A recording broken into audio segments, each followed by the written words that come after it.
নয়। এখন মানুষ দুনিয়ায় আসছে নিষ্পাপ হইয়া, আল্লাহ পাক রব্বুল আলামিন দুনিয়ায় পাঠাইছে।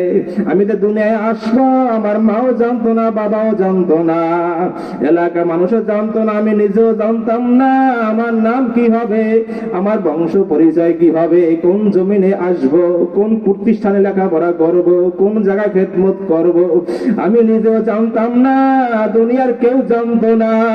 আল্লাহ দয়া আমাদেরকে আল্লাহ দুনিয়ায় পাঠাইছে। আল্লাহু আকবার। আল্লাহ ছোট ছিলাম, কথা বলতে পারতাম না, শুধু কান্না করতাম। এই কান্নার মাধ্যমে আমার মা বুঝতো, আমার হাজারো আবদার কান্নার মাধ্যমে পূরণ হতো। আল্লাহ একটু বড় হইছি, কথা বলতে শিখছি, একটু বড় হইছি, যুবক হইছি, এখন আর মা আল্লাহু আকবার আল্লাহকে মানি না, নিজের মন মতন চলি। আল্লাহ এই যুবক বয়স আবার থাকবে না, একদিন বুড়া হব, কালো দাড়ি পাকবে, চোখের পাওয়ার কমবে, কানে কম শুনবো, হাঁটতে পারবো না, দুর্বল হইয়া যাব। আল্লাহ এরপর কবরে রওনা দিয়া যাব। আল্লাহ যখন কবরে যাব, দুনিয়ায় আসছি আল্লাহর ইচ্ছায়, কবরও যাব আল্লাহর ইচ্ছায়, নিজের ইচ্ছায় যাওয়া যাবে না। আল্লাহ পাক বলবে, বান্দা দুনিয়ায় তোরে পাঠাইছি, আমার ইচ্ছায় তোকে দুনিয়ায় পাঠাইছি। আল্লাহ আবার তুই কবরে আসছো, পরকালে জিন্দেগিতে আসছো, এটাও আমার ইচ্ছায় আসছো। বান্দা মাঝখানে জিন্দেগিটা কার ইচ্ছায় কাটাইছো? আল্লাহু আকবার। আল্লাহ তখন আল্লাহর সামনে জবাব দেওয়ার মতন কোন উপায় থাকবে না। আল্লাহ দুনিয়া হলো সামান্য সময়ের জায়গা, আল্লাহ সামান্য জায়গা, মাতাউল কলিল, সামান্য জায়গা। আল্লাহ রাসূল বলে, আর দুনিয়া মাজরাতুল আখিরাহ, দুনিয়া হলো আখিরাতের ফসল কামাই করার জায়গা। দুনিয়ায় যে যত ভালো আমল করবে এই অনুযায়ী তার পরকাল সাজানো হবে। দুনিয়ায় নেক আমল করলে জান্নাত পাবা, আল্লাহ গুনার কাজ করলে জাহান্নামে যাওয়া লাগবে। আল্লাহু আকবার। আল্লাহ রাসূল বলে, দুনিয়ার মানুষ, এই দুনিয়ার শুরু আছে, শেষও আছে, কিন্তু পরকালের জিন্দেগি শুরু আছে, শেষ কোনোদিন হবে না। এই দুনিয়ার শুরু আছে, শেষও আছে। আল্লাহ শিশু জন্মগ্রহণ করে, বড় হয়, যুবক হয়, বৃদ্ধ হয়, চলিয়া যায়, আল্লাহ দুনিয়ার জিন্দেগি শেষ হইয়া যায়। রাসূল বলে, সাহাবায়ে কেরামদেরকে নিয়ে আলোচনা করতেছে, কথা বলতেছে, যখন এই আলোচনা আসছে দুনিয়ার জিন্দেগি সামান্য জিন্দেগি, তখন রাসূল হাদিস উদাহরণ দিয়া বলে, ও সাহাবীরা দেখো, এই তামাম দুনিয়া পূর্ব থেকে পশ্চিম পর্যন্ত, উত্তর থেকে দক্ষিণ পর্যন্ত, জমিন থেকে আসমান পর্যন্ত, এই হলো দুনিয়ার সীমানা।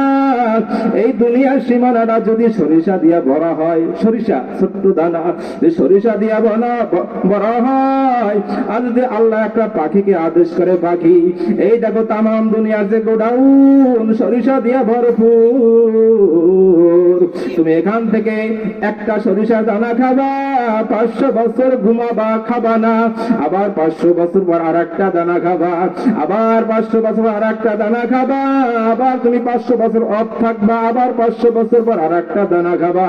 ও সাহাবীরা বলো, এই গোডাউন কবে শেষ হবে? সাহাবারে বলে, ইয়া রাসূলুল্লাহ, ইয়া হাবিবাল্লাহ, এত কোনদিন শেষ হবে না। রাসূল বলেন, না, একদিন শেষ হবে। 500 বছর খাবে, আবার 500 বছর অফ থাকবে, আবার 500 বছর খাবে, এভাবে করতে করতে একদিন শেষ হইয়া যাবে। ও সাহাবীরা জানো, এটা হলো দুনিয়া, তুমি বাঁচবা, অনেক দিন বাঁচবা। এজন্য আজকে নামাজ পড়ো না, আল্লাহর হুকুম মানো না, ইসলাম মানো না, সঠিক পথে চলো না, এটা হলো তোমার দুনিয়া। এই দুনিয়া একদিন শেষ হইয়া যাবে, তবে কবে হবে এটা নিশ্চিত বলা যায় না, একদিন শেষ হইয়া যাবে। তবে সাহাবীরা জানো, পরকালের জিন্দেগি এমন এক জিন্দেগি, যে জিন্দেগি শুরু আছে, শেষ কোনোদিন হবে না। এজন্য দুনিয়া হলো আখিরাতের ফসল কামাই করা জায়গা। এখনই তো সময় হয়েছে, এখনই নামাজ পড়ার সময়, এখনই আল্লাহর বিধান মানার সময়। সামনে আসতেছে রমজান মাস, এখনই নিয়ত করার সময় যে আমি একটা রোজা ভাঙবো না, আমি আল্লাহর হুকুম অমান্য করবো না, যত কষ্ট হোক 5 ওয়াক্ত নামাজ ছাড়বো না। আল্লাহ আমিও দোয়া চাই আপনাদের জন্য, আমিও দোয়া করি, আল্লাহ যেন যে কয়দিন রাখে হকের উপর, ইসলামের উপরে থাকার তৌফিক দান করেন, সব সময় যেন ঈমানে হারাতে থাকতে পারি। আর একটা দোয়া চাই, মাদ্রাসার জন্য দোয়া চাই। আমি এই মাদ্রাসার ছাত্র ছিলাম, আজকে দূরে লেখাপড়া করছি, ছাত্র জীবন প্রায় শেষের পথে। আপনাদের ছেলে মেয়েদেরকে এখানে দিবেন। এখানে হেফজখানা আলহামদুলিল্লাহ ভালো চলতেছে, নুরানি বিভাগটাও ভালো চলতেছে। ছাত্র দিবেন, লেখাপড়া শিখাইবেন, দিন শিখাইবেন, কোরআন শিখাইবেন। যদি আপনার ছেলেকে কোরআন না শিখান, দিন না শিখান, তাহলে আপনার ছেলে স্কুল কলেজে পড়বে, ও নামাজ পড়বে না, মা বাবার খেদমত করবে না, ও দাড়ি কামাইবে, বিড়ি খাইবে, শয়তানের পথে চলবে। আল্লাহ আল্লাহ পথে চলবে না। আমরা একত্রে কত ছেলেরা লেখাপড়া করছি, আজকে তো অনেকেরই দেখি কেউ তো ঠিক মতো নামাজও পড়ে না, মাথায় টুপিও রাখে না, মুখে দাড়িও না, একই বয়সী। আল্লাহ কারণ কি? কারণ একটাই, আমরা মাদ্রাসা লেখাপড়া করছি, ওরা স্কুলে লেখাপড়া করছে। আল্লাহ সঠিক পথে ছিল না, এজন্য আজকে লাঞ্ছিত হয়ে গেছে, শয়তানের পথে চলিয়া গেছে। এজন্য যারা মুরব্বীরা আছেন, ছোট ছোট বাচ্চাদেরকে মাদ্রাসায় পাঠাইবেন, দিন শিখাইবেন, কোরআন শিখাইবেন। মাদ্রাসা হলো জান্নাতের বাগান। আমাদেরকে ছোটবেলা শের শিখাইছে বড় হুজুরে, মাদ্রাসায় বাগে জান্নাত, মুআল্লিম হায় নসলে গুল, শহাদ উসমে ইলমে দিন হায়, তালাবা হায় বুলবুল, তুমসে হাম ক্যা করেंगे, মাদ্রাসা হায় अपन अपना, मरेंगी हम किताबों पर और कहोगी कबो न अपना। মাদ্রাসা আমার বাড়ি, মাদ্রাসা আমার ঘর। কিতাব পড়তে পড়তে, কোরআন পড়তে পড়তে আমি মারা যাব। এই কিতাবের পৃষ্ঠা দিয়ে আমায় দাফন দিবা। মাদ্রাসা জান্নাতের বাগান, ইলমের বাগান। উস্তাদগণ ফুলের মতো, ছাত্ররা বুলবুল পাখির মতো।